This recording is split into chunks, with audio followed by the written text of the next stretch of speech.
نسألك يا من هو الله الذي لا إله إلا هو الرحمن الرحيم الملك القدوس السلام المؤمن المهيمن العزيز الجبار المتكبر الخالق البارئ المصور الغفار القهار الوهاب الرزاق الفتاح العليم.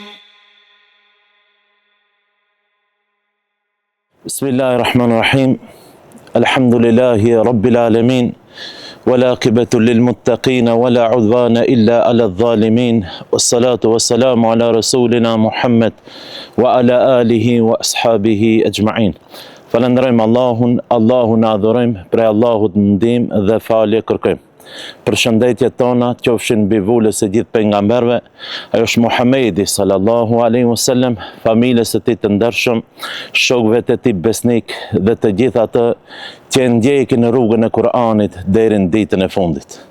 Të nderuar vëllezër dhe motra, një ndër emrat e bukura të Allahut është edhe emri i Allahut El-Barr, që do të thotë bamirës, që nën kuptojmë se Allahu fuqiplot është bamirës ndaj krijesave të tjera në këtë botë, ndaj krijesave të tjera të cilat jetojnë në tokë, ndaj krijesave të tjera të cilat jetojnë në lumej, në liqene, në detra, me një fjalë, në të gjithë universin të cilat Allahu Dhul Xhelal e ka kriju.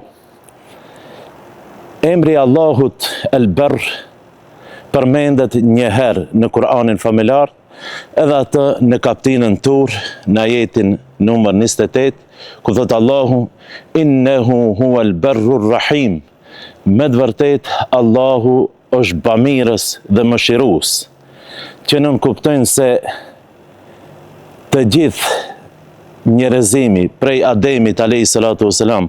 dhe deri të njeriu i fundit, të cilët do të ekzistojë në këtë botë, do t'i drejtohet Allahut me lutje, do t'i drejtohet Allahut nga me emrin e tij të bukur El-Barr, që Allahu t'i jep mirësi, t'i jep begati dhe t'i jep dhuratat të cilat Allahu Dhul Xhelal ka përgatit për robën e Allahut në këtë botë.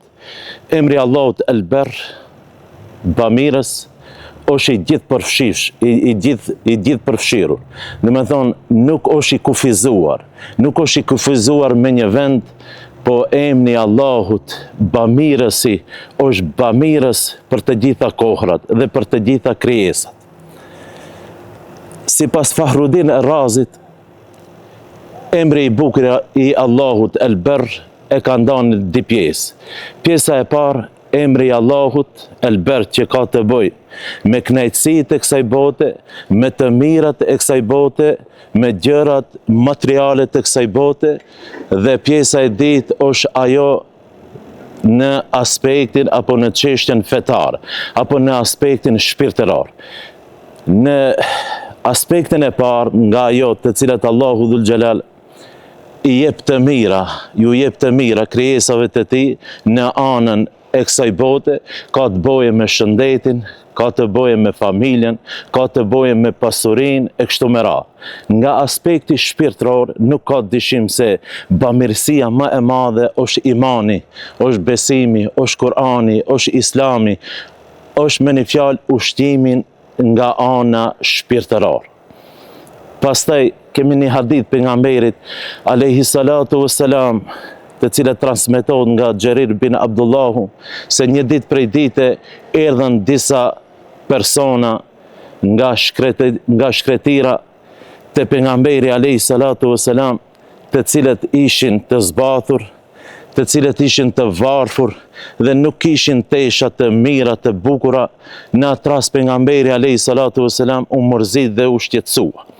Dhe e lajmëroi Bilalin radiallahu anhu, duke i thonë, o Bilal, thirrë ezanin me qëllim që të afrohen, që të tubon, që të mlidhen njerëzit, dhe pasi që u tubuan njerëzit, tha pejgamberi alayhi salatu wassalam, a ka në mesin e juve ndonjë bamirës, e përsëriti 3 herë pejgamberi alayhi salatu wasalam me qëllim që t'u aboje me dije se fjalën el-ber, bamirës të cilët e ka Allahu dhul xhelal, duhet që të shpërndahet edhe në mesin e njerëzve.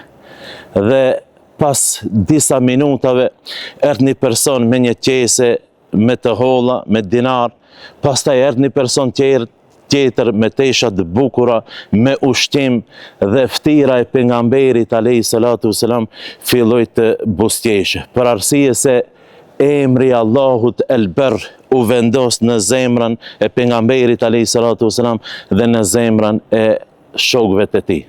Nëse mund të armëllaksojmë, pasi që Allahu dhul xhelal është emru me emrin el-Ber, bamirës, e janë të gjithë së bashku që të ringjallim dhe të aktivizojmë zemrat tona, shpirtat tona me këtë emrin bamirës. Të jemi bamirës ndaj prindërve tanë, të jemi bamirës ndaj familjes tanë, të jemi bamirës ndaj shoqërisë ku jetojmë, të jemi bamirës ndaj të varfërve, të jemi bamirës ndaj jetimave e kështu me radhë.